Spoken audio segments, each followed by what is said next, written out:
So then let's go.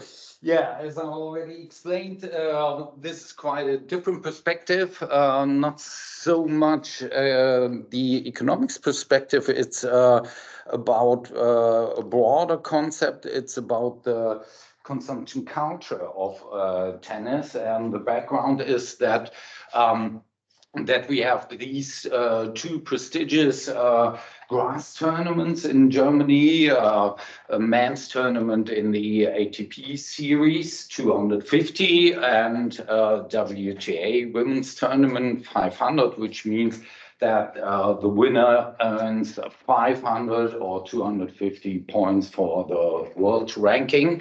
So these are the categories of events. Above these categories, we have 1,000, the Masters, and then we have the Grand Slams with 4 events only. And therefore, it's called the Wimbledon season because it's a very short sub-season of grass tournaments. And these 2 events have become quite prestigious in that sub-season, so to speak. And we have a nice network of alumni at our university, and one graduate was working for the Emotion Group, Emotion Sports in Germany, and they are the agency organizing these events. And so we have a cooperation, and we have access for our surveying assistants. Student groups go in there and surveying the visitors, the spectators. So that is kind of the occasion and the background. And now I'm going to explain why it's kind of exploratory, because it's really surprising that we have not much research, especially in social and economic sciences on tennis. We just heard that there are some papers on strategies and in tennis, but generally, when you start to research a market, in this case, the sports market of tennis, which is of course very established, very huge dispersion all over the globe. And the funny thing is we have so much research on football and North American sports, but not so much on tennis. And the starting point when you want to understand markets is often that we start from the demand side, because there are the needs, and this is how was like sports economics began, right? With many demand studies on team sports, but we don't have much on individual sports and especially on tennis. So there is just a handful of papers. 2 papers on uncertainty of outcome, of course. And the interesting thing is, we were debating that yesterday as well, that it's tennis is interesting to study women's sports because it's nearly, together with golf, the only sports for women where you can earn a living by prize money. Not by endorsements and so on, like in many other sports, or subsidies and so on. And we find something peculiar also on the demand side, that there is seemingly a demand for beauty and fashion content on social media and so on, which is also driving demand. And there were a couple of studies on that. So the point is, it might be questionable how much really the pure sports characteristics, which we are focusing so much, like uncertainty of outcome, etc., whether this is really driving demand in tennis, especially when it comes to attendance at tennis events. And this is the question which is interesting for us in this research. The downside is there is only one study, but on live attendance, a survey of visitors at Doha, and with a very small sample. And so far, our study is kind of unique. I don't have yet merged and prepared the whole data that we have. So we have nearly 5,000 respondents. However, we look into the 2022 data. So we are surveying 1 year after another since 2001. And again, this year, 21, of course. We are surveying two meaningful tournaments because it's the large German tennis market and it's the Wimbledon season and so on. What we do, as I said, we don't know so much about demand behavior and attendance behavior in tennis. Insofar, it's always good to come with a broader theoretical concept, so the idea of consumption culture. And so we use a kind of multi-purpose questionnaire, which is, of course, based on pertinent literature in sports attendance behavior. And we adapted that to tennis spectators and these events. You see a little bit of broad categories like information behavior, consumption behavior, attendance, watching, attitudes towards numerous characteristics in tennis and sports, so that we have a sufficient wealth of information on understanding what's going on in the minds of people attending these events. However, so I prepared the 2022 sample, still quite sizable compared to other studies, and we have women's and men's tennis here. And as I said, we start with a little bit exploratory exercises to start to get a grasp of what's going on, what kind of people and what kind of spectator groups are coming there. First of all, of course, age and gender, and we kind of see what we might have expected. We might not have expected that the attendance at the women's tennis tend to be a little bit older than at the ATP in Stuttgart, but it's quite 50-50 divided in gender, and at the men's tennis we see much more, more than 2/3 of men. So there might be a little bit more the typical male sports fans. When we look at the catchment area, we see that it's not really heavily drawing attendance from all over the country or from abroad. Moreover, abroad, in the case of Stuttgart, means that France and Switzerland is not far away, so they are adjacent regions. So, moreover, we have to see here it's a lower category event of 250 World Cup points. So we don't really see here very strong attraction of really passionate fans, which are accepting to drive a long way to attend these events. Somewhat different for the WTA tournament, maybe because it's a higher category, but definitely because it's the capital, it's Berlin. Berlin is always interesting to visit.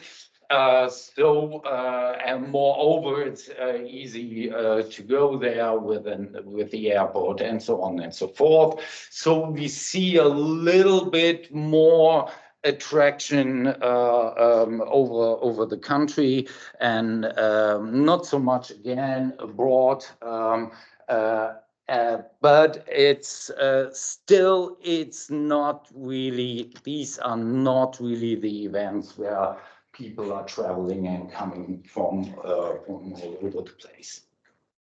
The next exploratory exercise is to look into the diverse motives that we were asking. So entertainment, sports interests, and so on, regional perspectives, whether you have whether you come from the region and you have close ties, and so you see this event rather embedded in your daily life in the region.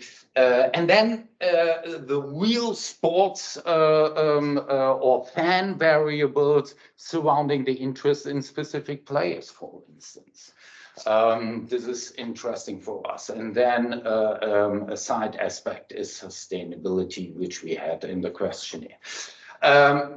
Pretty clearly, we find for both samples, we find significantly 4 clusters of event visitors here, and when we compare them, women's versus men's tennis, then we have a couple of clusters which are quite comparable. So kind of more regionally based, because the catchment area is not so large. Sports and tennis fans, I won't go into details here of the characteristics of these groups, just to show it to you. However, there is quite a large group. It's actually the largest of spectators at the men's event, which are also players oriented, so which are really attracted by stars. But we will later see that when you do regressions on that, you might come up with other instances. Anyhow, then we have the more generally sports and event interested people. They just, like the atmosphere, the environment, the excitement surrounding the event. Maybe not so much what's going on and the results and so on. It's simply interesting to be there, and it's about sports, but it's actually more about going there, having fun. Like going to the horse races, you know, if you're not really keen on betting or you love horses or whatever, you go there because it's simply nice and you can walk around and so on. And this is the case at tennis events as well, especially when you go during the week. You have a couple of matches, you have doubles as well, and you can have a walk around, look here, look there, and so on. It's not only about the top games, it's a festival feeling, so to speak. But the content is sport, and specifically tennis. And therefore, we see quite an attraction for accompanying persons, occasional visitors, so people who are not really, in a narrow sense, attracted by tennis. And that is then the question for the next step of analysis. I would say it's still kind of exploratory, because like a spotlight on a stage, I don't have the specific theoretical model for the regressions.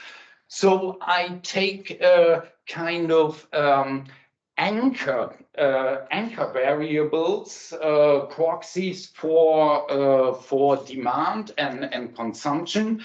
In this case, it's the weighting of the overall quality, which is very much argued in marketing and services theory, and then the intention to revisit, also very much argued in for instance, the service profit chain theory and so on.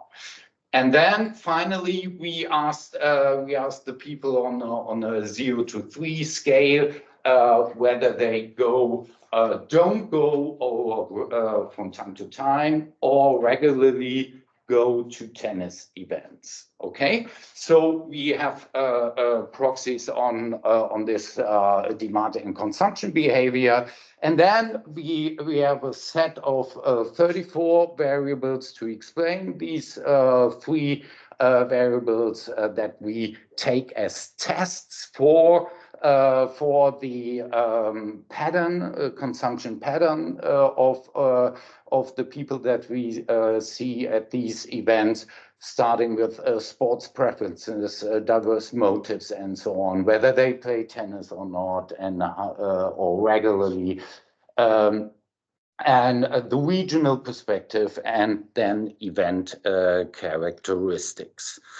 So this is how we approach this. So we have 3 I call it anchor variables to shed some light on patterns. And on the left-hand side, we see the OLS regressions on the larger scale of rating with 11 points. And then we have a 4-point scale on the intention to revisit. And finally, here also a 4-point scale on the habits towards attendance at pro tennis events. And I always have a model with and without income, because the sample size drops more or less significantly. And then now we have these rectangles in red, in yellow, and green. I cannot comment on everything. In red, these are the ones which indicate somewhat an interest in the sports, in the results. Really, that what is the most interesting for us in general in sports economics: uncertainty of outcome, excitement, suspense, and so on. And we already see it's not so easy to detect. It's general interest in sports results. It's playing tennis yourself. When you are regularly playing, you are interested in competition and so on. As a tennis player, you watch the top players and try to imitate their tactics and so on, how they play, their style of play. Many tennis players, I'm a dedicated amateur player, and you watch, how does he do this and that, what is his service style, and you try to imitate very badly, but you try to copy, to improve your play. So we find these orientations or organization, for instance, it's about the organization of the competition schedule, so also very much linked to watching the competitions. And the yellow ones are about entertainment, atmosphere, ambience, and so on. So then it's not so much about sports anymore. I could say a couple of things on the green findings, but for time reasons, we leave that out. So the same picture for the WTA female event at Berlin. But now it's interesting, in the cluster analysis, we found a little bit more sports and tennis orientation at the ATP event in Stuttgart. But now here, when we try this kind of a regression analysis, we find more red results here with sports at the WTA event, a little bit less the ambience. This could be linked to the higher category of the event. So we also find here the variable contestants, for instance. This stands for the number of players, so that I'm interested in numerous players, whereas at the ATP event, there might be only 3 or 4 really top players.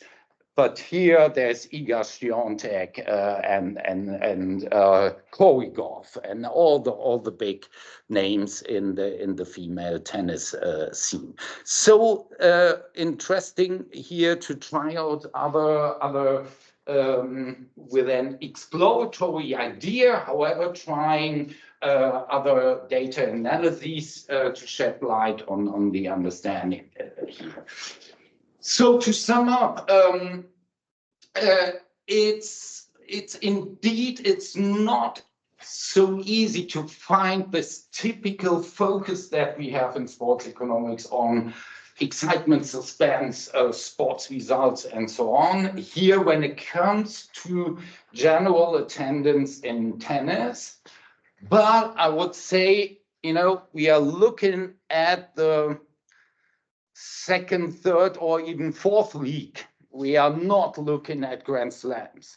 We are not looking at Polish, Italian, or currently the US American fans with booming tennis markets and stars which are driving the market. So this might be a little bit the picture that we have in Germany, but it might be a typical picture for the usual tennis attendance situations, because Grand Slam is not usual. It's 4 events worldwide. So, and it's interesting that we, depending on how we look at the data, we find more evidence in sports interest at the female event and at the men's event, but generally the kind of cultivated atmosphere at these events is important for the consumption culture. And this could be also a suggestion for our research.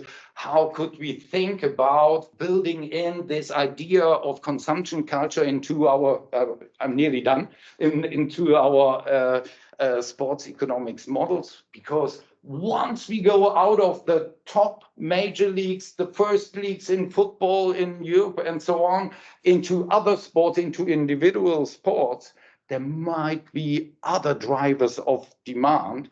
And so we should, as researchers, think about that, and the event organizers, of course, as well. So because large parts of the attendance is kind of a premium social event and not so much a sports event in the first place. Of course, there are a lot of still work to do to merge data and so on and try out other analyses. And if you have suggestions, I'm thankful for that. Thank you. So we've got a couple of minutes for questions, and so anybody has questions? Anybody doesn't? I do, so. Or do you? You. So could you go back to the regression results? I'm unsure what your dependent variable is. So in the logits. In the logits. Yeah, it's, go back to this here. I don't have no pointer. I take the physical pointer. We are all old school. So we have revisit, you know, and it's coded 1 to 4 from I won't, I probably, I most probably, and I will, you know. So this is the dependent for intention to revisit. This is the usual operationalization that you find in services and marketing research here and consumer research. And this is the one, and the other is also with a 4-point scale where we have scaled. I don't visit other pro events in tennis from time to time, quite regularly. Okay, so quite reduced, but this is always, you know, the limitation that you have in these. My thought was, you got a naturally ordered variable here, and so I would be curious to see what happens if instead of just a multinomial logit, you did an ordered logit, because, you know, I'm surely not going, I'm likely to go, I'm very likely to go, and I'm 100% always gonna go, are clearly ordered, and so maybe you can get something more out of taking advantage of that ordering than simply just the categories. Yeah. This is definitely, I will try out that. So this is really, these are my first regressions on the issue. What I often do is also that I create a binary variable with, accentuating the yes, and so that you kind of make the relationship steeper, and then you might detect a little bit more, because I agree that it could be that it's the real fans. They might be the tip of the iceberg of consumption culture at tennis, but when it's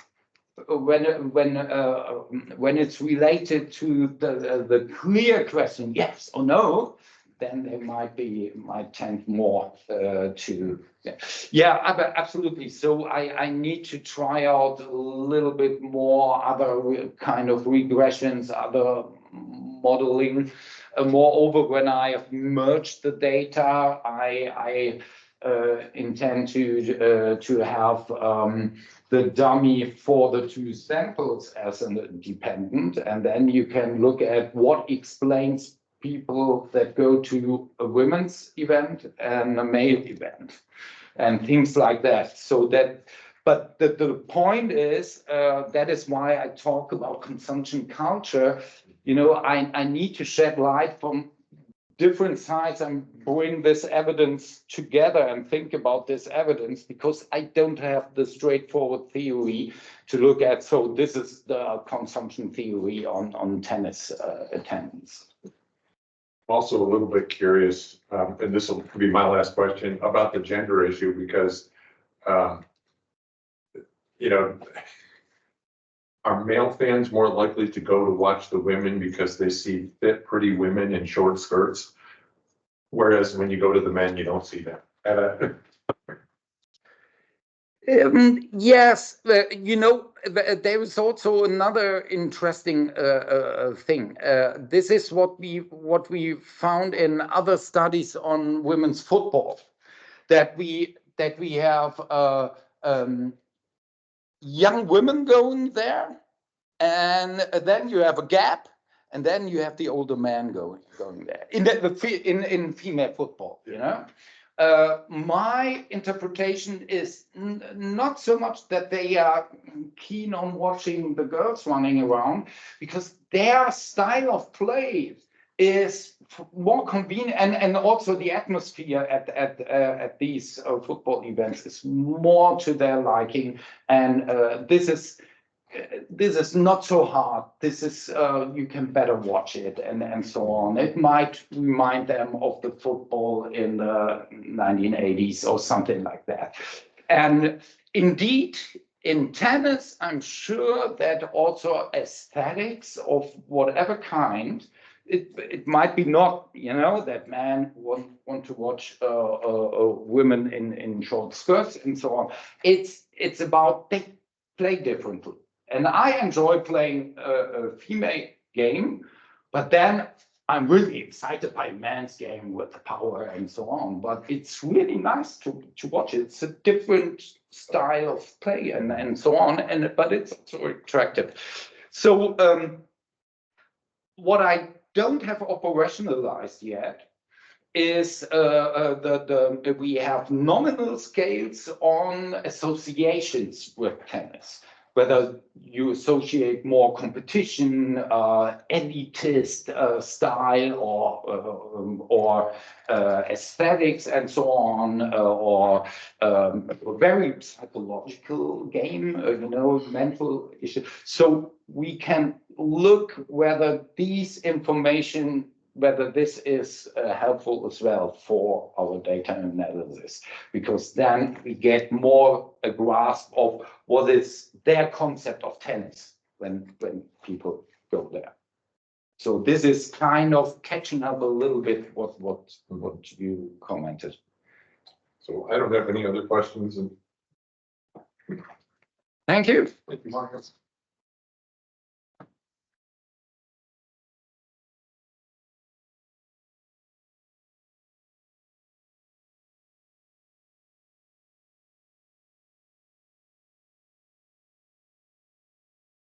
So, as they say in Monty Python, now for something completely different.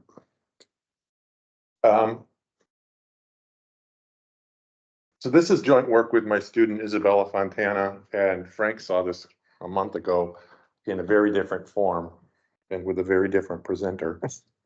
And the basic idea here is similar to what I talked about this morning, which is there's concerns about how teams work when there's a highly concentrated or a highly dispersed level of pay amongst the members of the team.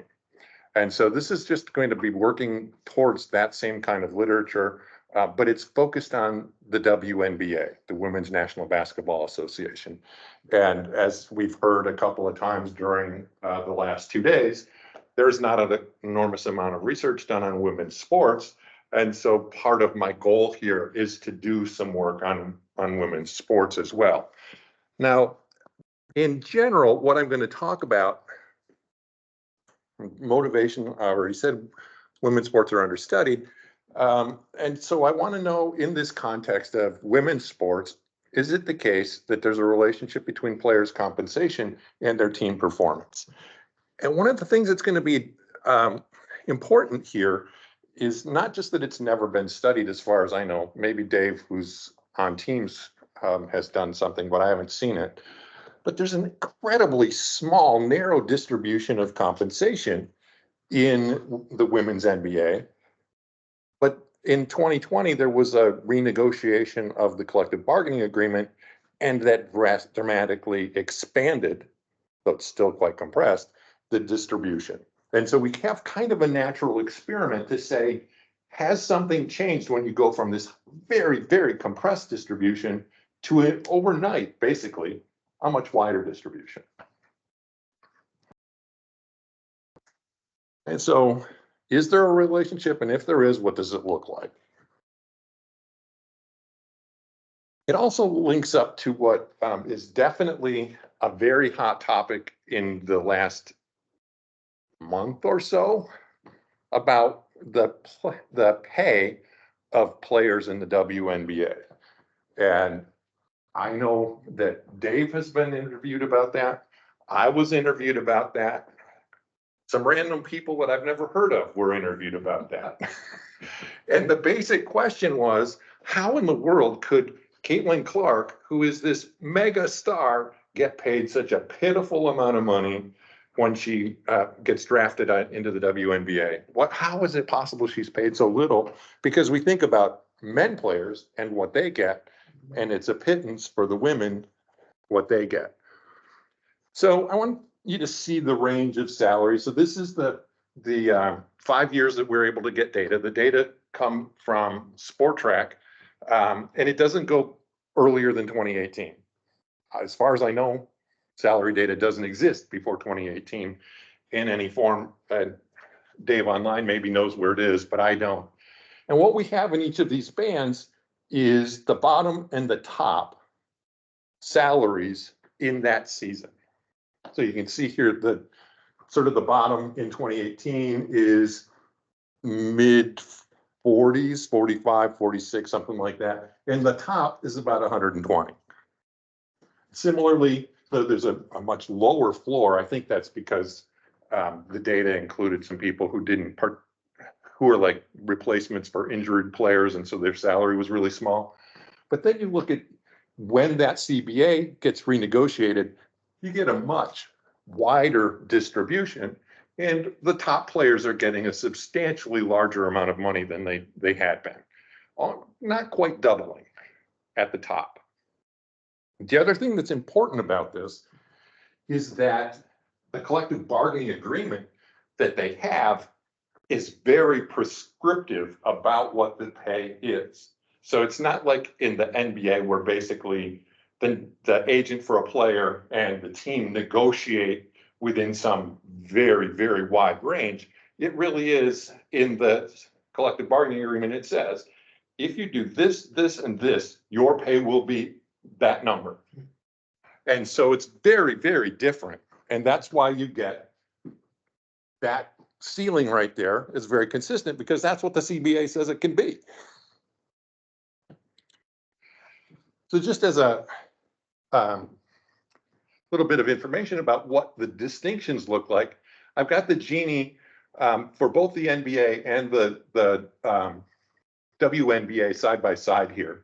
And so you can see, I don't know how well you can see the scale, but this is the Gini coefficient. It's about 42 or so with a high of, I don't know what that's, 67, something, 0.67. But some of the NBA Ginis are 0.75, 0.8, something like that. Yeah. This is the range across all the teams. Oh, yeah, so it's the highest Gini and the lowest Gini in the league in that season.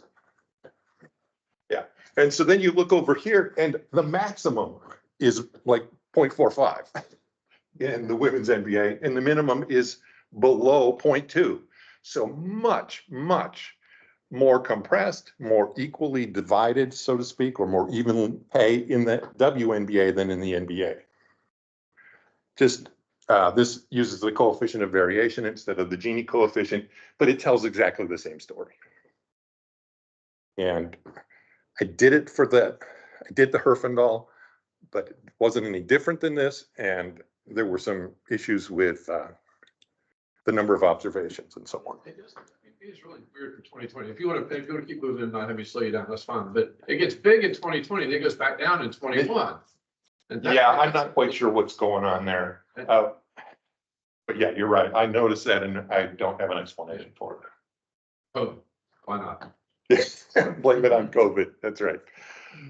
So if you were in the talk earlier today, you saw this slide before. Basically, there's these four kind of theories about what the consequences of compressed salaries is on performance. And so what do we have? The Lazier and Rosen, you can think of it as tournament theory. So you work really hard to win that top prize.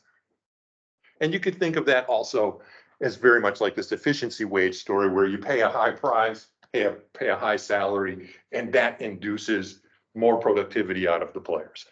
And then you've got Akerlof and Yellen and Levine, who have this cohesion theory, which basically says if you pay people roughly the same, there's going to be less petty jealousies, they're going to work together as a team better, and the team will be more effective. And then, as I said earlier today, Ramaswamy and Rothorn, that's my favorite, which is basically you bribe the person who's most able to screw everything up with a high salary.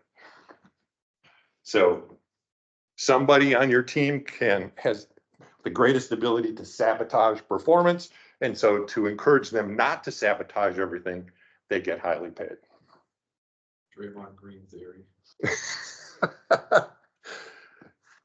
And so this is an issue that's been studied in a lot of places. This survey from Gove just published this year. It's a very short paper. I think there's 5 pages of tables. And the tables are all this sport. These are the papers that studied salary distribution and performance in this sport and this sport and this sport. And so basically it looks like that, only with all of the different sports. And this is for soccer, where most of these studies are. So basically all I'm going to do is a least squares regression. We're going to ask the data to tell us whether there's some sort of a nonlinear relationship in the dispersion between dispersion and performance. What do I mean by a nonlinear relationship? I mean that if you start off with a low level of dispersion and it rises, does that cause performance to improve or to decrease? If it causes it to rise, does it reach a maximum at some point and then decline? So it could be that getting more spread is good when you have very little spread, but bad when you have very much spread. So that's the basic idea of the question that I want to ask here. And that's a question that's been asked in much of the literature that I had the slide there with the various papers. That's kind of one of the questions that they've asked. So here's the data that I'm going to use. And in the 2018-19 season, that's the first season of data that I have is 2018 through 2022. Don't have the 2023 season data, and obviously don't have the 2024 season data since it only started now. But mostly what we have is all of the players on each of the 12 teams during the 5 seasons of data that I have, though not all of them. So 2018 is really sparse compared to the others. The league rules say the team should have 11 players, and the salary data doesn't show 11 players on every team. So that's a problem with the data. The outcome variable I'm going to use here is winning percentage. Some people have used things like the number of games behind, or other things like revenue generation or attendance and so on. And I'm really thinking about this as the team production. The production is not the revenue, it's the attraction of the fans. That's the way I think about it. But people have done it the other way as well. The independent variables, we've got this team's salary, payroll relative to the payroll of all the other teams in the league, the average of the other teams in the league. We've got the number of all-star players on that team, and we've got measures of salary dispersion. So we don't have a lot of variables here, but we're focused on the salary that the team pays to all of its players as sort of a measure of the quality of the squad. The more money that you pay, the better the quality of the squad. Now, they have a very strict salary cap also. Not, it's not like everybody's paying the same. There is a range, but they do have a strict salary cap. And so that's going to limit things a little bit on the ability to spend. And what's interesting also is that, if you were to think about the NFL, and I know for Marcus, that's probably not something that you do much. And I'm going to venture a guess that the National Football League is not something that you're well familiar with. But if you were to think about, but if you were to think about the NFL, what would you think about the salaries that teams are paying? There's going to be a huge range. And even though there's a salary cap, there's a lot of teams that are spending a lot of money, and they tend to stay at the top. And there's teams that tend to stay at the bottom. Whereas with WNBA franchises, they really do move around quite a bit. They're not like this one's always at the top and this one's always at the bottom. So there's a lot more variation in where teams fall in that salary distribution. So there's what it looks like, the payroll distribution. So this is the minimum of that ratio of this team's salary to the average of the salaries in the league. And you see that its top is about 1.35 or so, and the bottom is about 0.65. So that's the range that's going on here and obviously the mean is 1. And so here's basically a salary regression that uses just performance metrics of the players.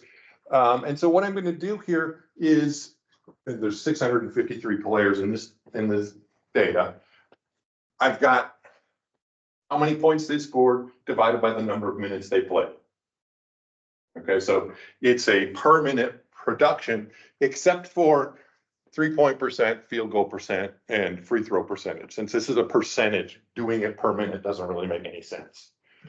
Okay, and what I've got here is the original CBA, and then in this column, an interaction term between the original CBA, a dummy variable indicating the the new CBA rather, and those same explanatory variables. Okay, so it looked like things were different after the new CBA came into existence, and you don't see a whole lot of stars on there, but these are jointly significantly different from zero, meaning that there is in fact a difference after the new CBA in the way that different performance metrics, points per minute or whatever, generate salary. Okay, so what I'm going to do, and I also have in here team and player fixed effects. So I've got and season fixed effects. So there's those things underlying everything as well. Let me just make the table enormous, and it's already stretching Frank's eye chart rule. So here's the predicting of team performance. And so what do you see in the first two columns is using the coefficient of variation as the measure of salary dispersion. This first column uses the observed CBA. The third column uses the observed Gini coefficient. So what do you actually notice in the data?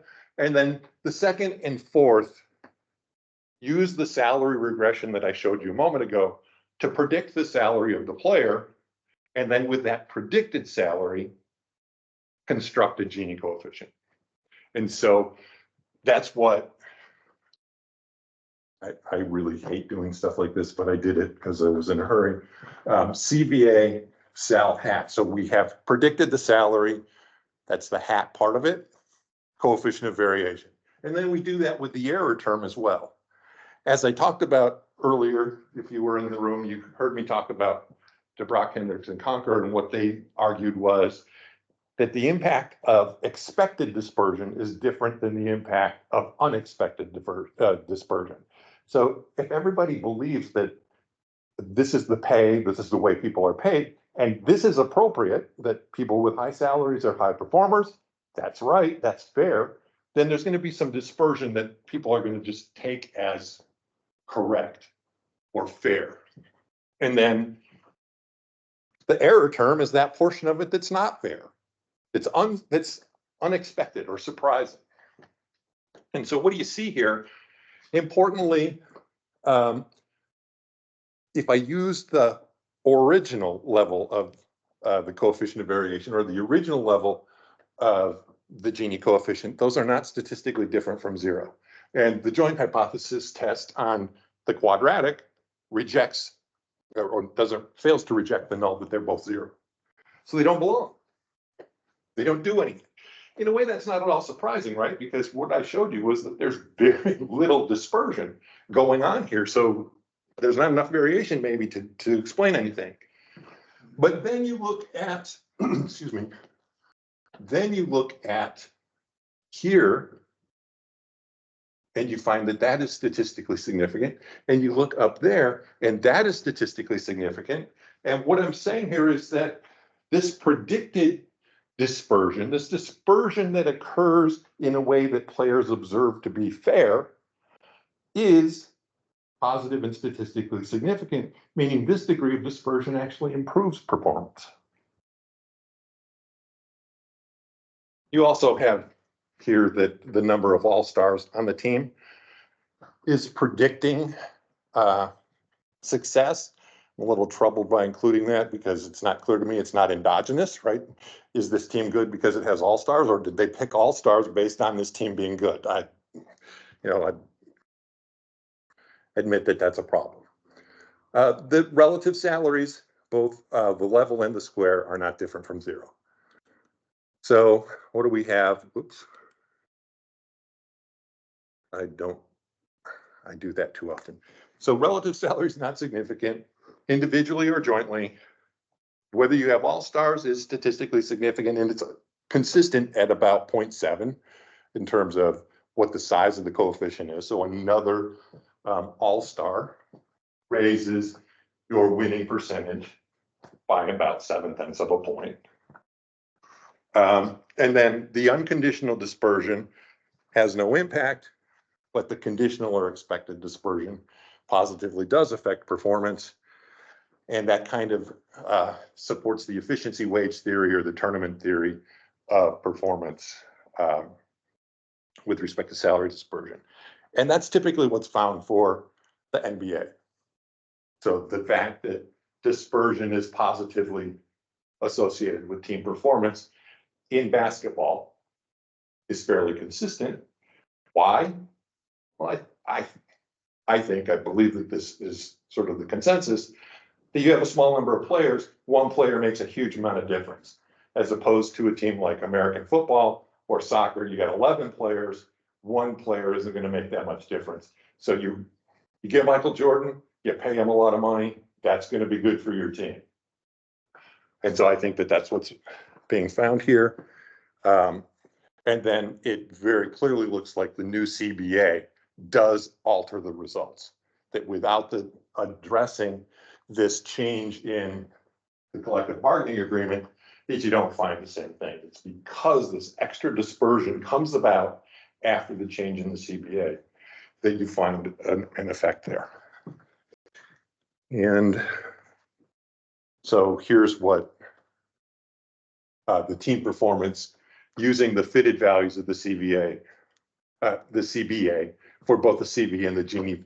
What we have here is specifically using the new results, and you see that positive and statistically significant on both of those coefficients. So here and up there. I should have grabbed that stick too, like you did, Marcus. So the new CBA is does have an impact. The stars impact, I didn't point it out, but it's a little bit smaller. It was about 0.7, now it's about 0.6. The impact of the unconditional dispersion is actually larger. It's gotten bigger between the original regression that used the unconditional measure of dispersion, and when we use the conditional measure of dispersion. So expected or fair distribution improves team's performance. There's really not much about the salary compensation, payroll compensation of the whole team that explains performance, and more all-stars are linked to better team performance. And with that, I'm done. So, any questions, comments? One quick question for you, Dennis, about the magnitude of the coefficient on star players. Mm-hmm. What does that 0.7 mean? I want to make sure I understand it before I really or ask the question. But It means that the winning percentage goes up by 0.7. That's what I thought. That seems relatively small to me, because that means, they played 36 games-ish or so in a season, and so an all-star doesn't even come close to adding one additional win to the season total, if I'm understanding that correctly, because each team would be about 3 percentage points, and so an all-star adds, and this may get to your endogeneity point. And actually, I did a lousy job of explaining. So the winning, it's not actually winning percentage, it's winning proportion. So it actually is an enormous amount. Okay. Well, I was going to say, if I misunderstood it in the other direction, then it's huge. One all-star takes you from outhouse to penthouse. Yeah, absolutely. And that's what it's doing. And that's why I'm concerned about the endogeneity. And that's why one of the things that was interesting in putting this data together was, I thought that maybe there was some consistency about the number of all-stars that each team has. And there's a lot of variation, that some teams within the course of a couple of seasons will go from 0 all-stars to 4 all-stars. And a lot of them typically have 3. So I don't know the mechanics of choosing the all-star team in the WNBA. That's something I should know, but also I need to think about how to deal with it as an endogenous variable.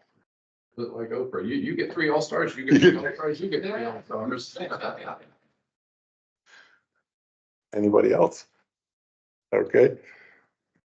I think this is a this isn't specific to your paper. I think working on this now sets you up for what I predict will be another change whenever the next CBA comes up. Oh, yeah, they're definitely working on it. Absolutely. And I wouldn't be surprised if the pressure over Caitlin Clark ends up being thrown out after this year or modified after this year, even if it's not officially the end of the CBA. Yep, I agree 100%. Dennis, a question on that.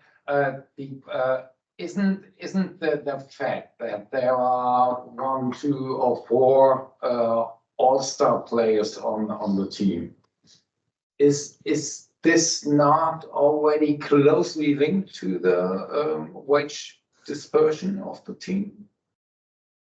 Because they should actually drive the wage dispersion at The the salary upper end. is, the salary that's being used here is the base salary, so it's before incentives. And so in one sense, the all-star, they get picked and then they get a boost to their salary, but the salary that I'm using to construct the measures of dispersion is the base salary without any of the incentives. So then it's more important to consider time lags and so on in these decisions, and then it's pretty clear that you can't find huge results when the impact of the star players are so strong on the performance, and then the dispersion is as such is not huge, especially compared to men's team sports. Yeah. Might it be worth looking at what all-star starters as well, because that caps it at 5 and. I mean, that, I'm spitballing, but. Question. I have to look into that, whether we can get how easy it is to get who the starters were. Yeah. All right, Dave. hey, how we doing? Good. I'm gonna try. All right. This is a really weird session. So how are we gonna do this? Can I just share my screen? You should be able to. There we go. Does that work? Yep. Are you seeing that? We're seeing that. A good deal. All right. This is a weird session. So Dennis did a paper on women in sports. I have a book coming out on women in sports in 2 weeks. It has lots of research on women in sports. And Dennis, I'll send you some data. I have data that goes back a little before that on salaries. Can you expand your screen, Dave? I can. Like that? Yeah, I think that's better. All right. So I have Dennis, I have some data for you I can send you. And I can send you some thoughts on your paper. So I got some stuff. So Dennis did a paper on women in sports, and I know a little bit about that. I'm going to do a paper on stadiums, which Dennis knows a tremendous amount about, and I know a lot less about. So this is a really weird session. I think we mixed up the papers a little bit. So, but this is the book I have coming out on women in sports. This will come out in about 2 weeks. You might hear a little bit about it. I've been doing some interviews about it. And there's all sorts of stuff about WNBA and the gender pay gap and the fact that women get paid about 10% of revenue and the men get paid about 50% of revenue. And we talk about all those things and why that is and where that comes from. And so hopefully everyone finds that book to be fairly interesting and well worth reading, but that's not what we're going to talk about today. We're going to talk about this is a story that I thought about while I was teaching sports economics. And so in my textbook, I have the stuff on stadiums that people have done, and this is Dennis has done this, and Victor Matheson and Brad Humphreys and all you people have done all these kind of things. And so this is something that I thought of while I was teaching the class. And then my colleague here, David Lund, who's can I describe you as a sports historian? Yeah. David says he's a sports historian. So a sports economist is an economist who extracts all the fun out of sports, and an historian does the same thing, right? Is that what we do? Right. Yes, but he does it from an historical perspective. So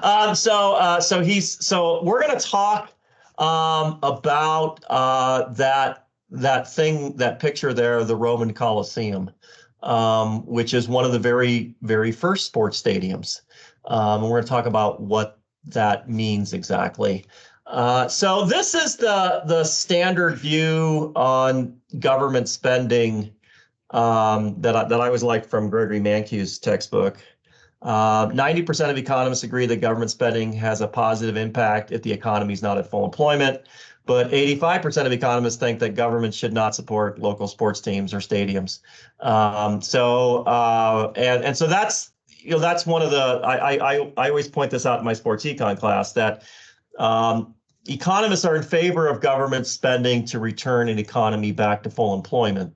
But sports stadiums, of course, aren't necessarily built because you're dealing with a recession.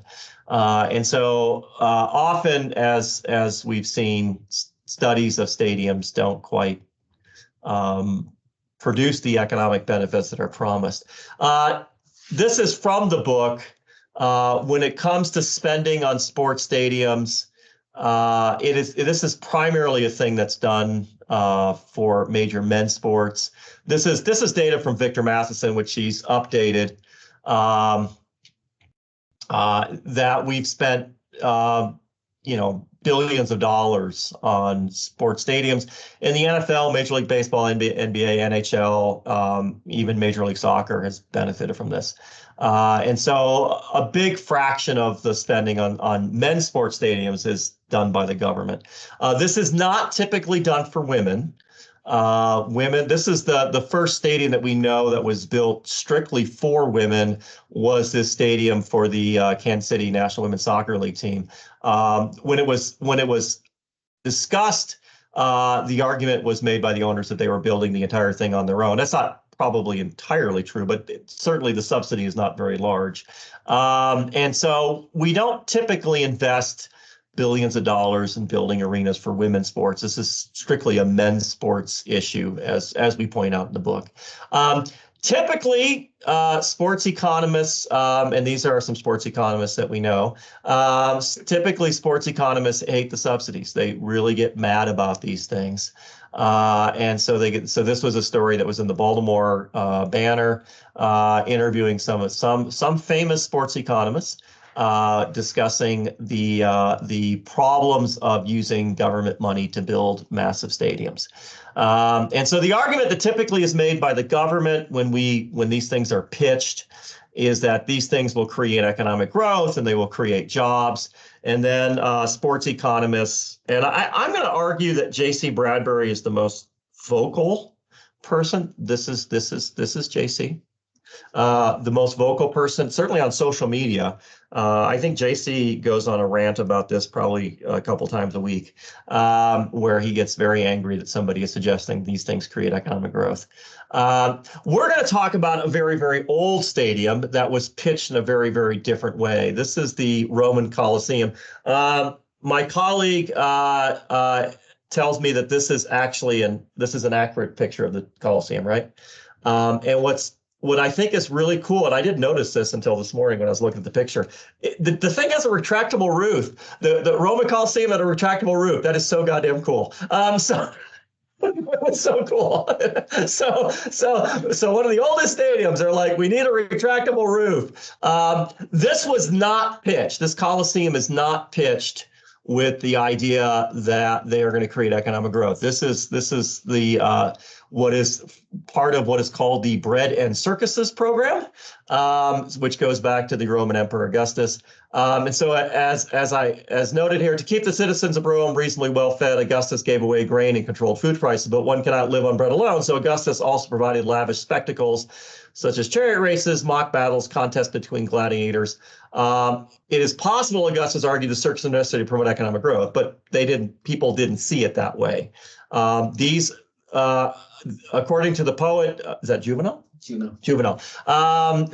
Bread circuses served as a bribe to the masses. People were fed and entertained, were less likely to riot or to protest the loss of their Republican freedoms under the empire. So the pitch for stadium, this stadium is not to create economic growth. It's done to entertain people. And I have argued when I've been interviewed about this in the media that if the government wants to say that we want to build a stadium to entertain people, in the same way that they build city parks to entertain people, I think that seems like a legitimate argument to me. I'm okay with that. It seems like a more honest argument. When we build in Cedar City, we do a lot of building of things that entertain people. We have a pretty elaborate bike path through town. That is, not only did we build a bike path that goes through town, we even take this step. When it snows in Cedar City, Utah, they plow the bike path the day it snows. So they have a plow that goes through. Did you know that? Yeah. Yeah, they plow the whole damn thing. That's government spending designed to entertain people. No one's doing that to create economic growth. They're doing it to make people happy. And we built pickleball courts and skateboard parks and tennis courts and pools and all sorts of things done to entertain people. And so that's why we do that. And then the Romans seem to be much more honest about this when they built this. The Colosseum is built 70 AD, right? 70 AD.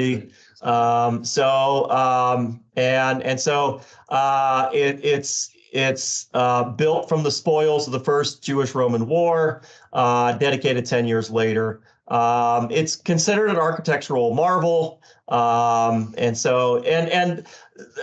to talk a little bit about the capacity of the building, what it actually held. So some people 50 to 80,000, but seems like you're saying it's 50, right? Closer to 50. 55. 55. So 55 is probably more accurate.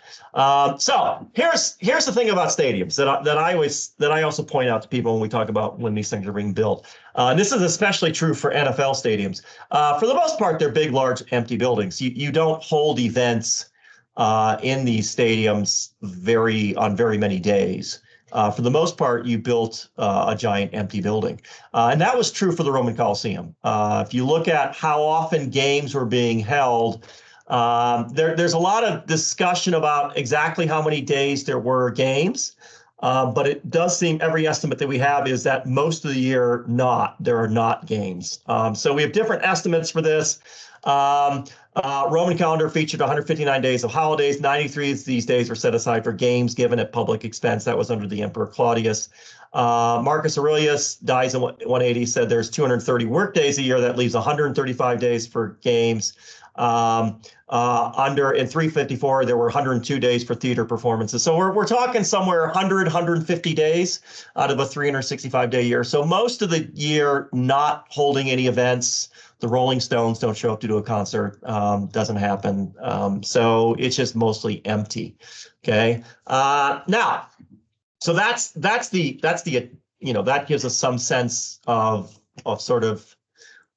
we think about what it mostly is used for. It's mostly empty. Now, when it is being held, these are the dimensions of the Colosseum. Again, there are sources that say 80 to 90,000, but more recent says, 55. Well, you said 55. So 55,000 is how many people that they're getting in. So we think about the economic impact of the stadium. The attendance is about 55,000. Gate revenue is attendance times ticket price. So the next question is, what's the ticket price? And this is the part, I think, this is kind of what led me to think about this story, is that my colleague David pointed out there were no tickets. Sell tickets. There's no tickets. So they didn't have tickets. They didn't charge people to go see these spectacles. So tickets to games were generally distributed free of charge. And so they weren't selling the tickets. They weren't trying to generate any revenue off of this. This was something that they gave away the tickets. And so the economic impact of the Colosseum when it is open, most of the year, again, it's an empty building. When it did have events, they don't charge admissions. There might have been tourists coming to Rome to see things, but that can't have been a big thing, right? No, because, obviously transportation is very limited. So I don't think anyone would have argued at the time the Roman Coliseum was built and maintained that this was being done to generate economic growth. That wasn't the purpose. And so they weren't trying to do that. They were trying to say, look, this is done to entertain you. Okay, so that's the story, I think, of the Colosseum when it was open. That's, if we were to do an economic impact study of the Roman Colosseum at the time that it was in operation, and it was operation for about 5 centuries, I think we would argue not much of an economic impact. Now, this is what's also interesting to me today. Today, it is not a big empty building anymore. It is open 7 days a week. And so tourists are going through this every single day. And they don't make it free anymore. They charge admission to this thing. And so these are the prices that we found online for what it cost for you to go. If you're under the age of 17 or over the age of 65 and you're a member of the European Union, you get to go for free, but everybody else has to pay. So this is not free anymore. This does generate economic activity.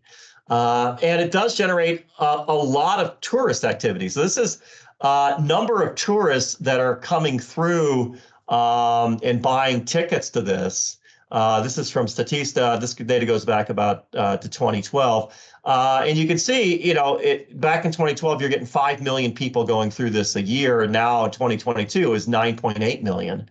That's a lot of tourists. That's a lot of people are going through this building now. And so we now have this situation where the Colosseum is attracting millions of tourists. There was a study done by Deloitte looking at the economic impact of this. And they argued that the economic impact was in billions. Deloitte is a consulting company, so I don't know how accurate that study exactly was. It did get a lot of press when they released it. But they argue this thing does generate an economic impact today. Now, what we want to do in our study, and we're not done with what we want to do here, but what we want to do is try and go through and do perhaps a better study of what Deloitte was doing on the economic impact of the Colosseum today. So that would be what we want to do. But I think we know the answer to the question. The Roman Colosseum is open for games for 5 centuries. They don't charge admission. They probably aren't getting a lot of tourists. It probably doesn't generate a lot of economic growth when it is in existence. But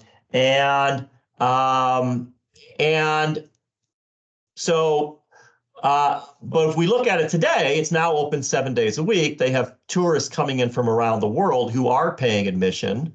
So it's generating some economic value now. And so that leads us to the conclusion of this paper. And this is what I think is funny. Maybe stadiums are really going to be worth it. You just have to wait like 2,000 years to see it. And I think that should be the story.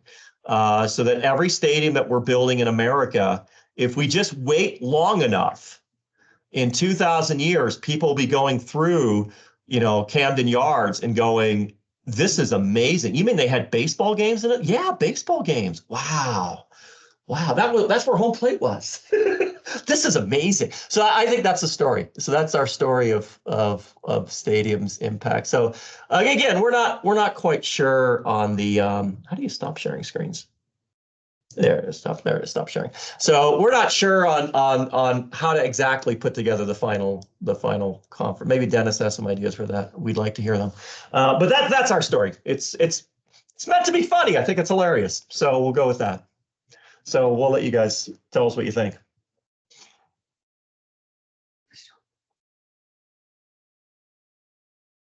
Everybody left the room. It's possible you've been on mute the whole time. Maybe I have been. Maybe I've been on mute the whole time. Very good. They're like, that was not funny. That's all a good point. Cool. So I think the causal question, to try to get a causal inference kind of thing, it'd be nice to know when the Coliseum has been shut down at some point or another for repairs or renovations or something. And do tourist inflows to Italy change? That'd be an interesting piece to put in the discussion. I have no idea when they last closed it. They must close it every so often for various updates and renovations. Yeah, that's good. That's good. I like that. I like that. That's a good idea. Yeah, we could do that. We could look at that. I would second that idea that the general story is that there's casual visitors and there's intentional visitors, and do people go to Rome just to go to the Colosseum, or are they there because there's a lot of stuff to do in Rome? And so of those 9 million, should you really count all 9 million as the result of the Colosseum as opposed to all the other cultural things in and around Rome? And then I just love to be able to extrapolate from the cost of building it 2,000 years ago. What's the present value of that? Yeah, I agree. Can we find that? You said we can't. Can't find it. Dave says we can't find the cost of building the damn thing. Yeah. A lot of slave labor involved. There was a lot of slave labor involved. Right. I think in Rosentraub's book from, I don't know, a decade ago or so, he makes basically this same argument about the Colosseum as being a net benefit to Rome. I'm not sure that, I don't believe he thought he was being funny when he claimed that. So I'm not sure how to ascribe his motivation and interpret what he had to say, but I'm pretty sure he made a similar argument. Is that, which book is that? Do you know? It might be the one with Jason or Brian Mills. Jason Winfrey? Yeah. Oh, I gotta, let's see here. Okay, he's got Major League Losers. Does that sound like the right one? No, that's from the 80s or early 90s. This book is it's from when Brian Mills was a PhD student at Michigan. Because it really is about stadiums becoming entertainment districts. Okay, let me see if I can find that. I'll look for it and send it to you if you don't come up with it. Yeah, please do that. I remember I think Victor Matheson mentioned that to me, but I thought he said it was Zimbalist that did it, but I couldn't find it in Zimbalist's work. But I'll look for this. That's good. I want to see what was said on this. So yeah, I don't know. It just strikes me as sort of a funny little story. Because it was interesting when David here was telling me about the story of the initial Coliseum, that they're not charging admission, and you're like, well, that's not an economic growth thing then. So I thought that was interesting.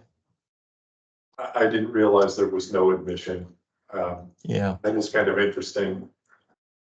But it is part of the bread and circus's strategy, right? You don't want to charge admission if you're trying to entertain them into not remembering just how miserable their life is.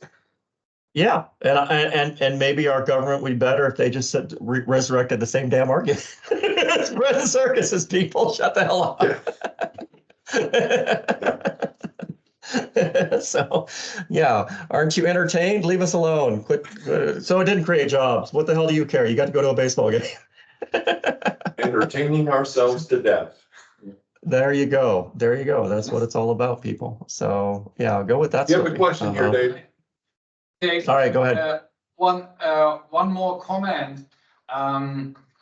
I always take the Colosseum as an example in my overview on sports and event history in my event management seminar, because I want to teach the students, the Olympic Games and the Roman culture of bread and games it's still this kind of sports and event culture still influencing the models of sports events and products today. So this is what I want to teach the students there, and it's very much about an investment in symbolic capital. So an investment in social and symbolic capital. And you could maybe even argue, without building such like the Colosseum, the Roman Empire wouldn't have been so powerful, not only in political terms, but also in economic terms as an empire. So the economic impact might be not only the second or third round, it might be the fourth round of, the link between society, politics, and the economy. Yeah, I think, yeah. What do you think of that argument? That it's symbolic? I don't know if you can hear me, but I completely agree. There is a lot of research about the politics of empire and the role, the persona of the emperor, and how the Colosseum symbolizes Rome's dominion over the earth. It's hard. Historians try not to ask questions about what if they had never built it or something like this. The Colosseum very much, though, is a symbol of Rome's dominance over conquered peoples, as well as the emperor's control of life and death, or spectacle and lavish games and gifts and offerings. So there's probably something there that we can resonates with us today about how the world operates, about what the role of mega spectacles is in today's society. So thanks for that comment.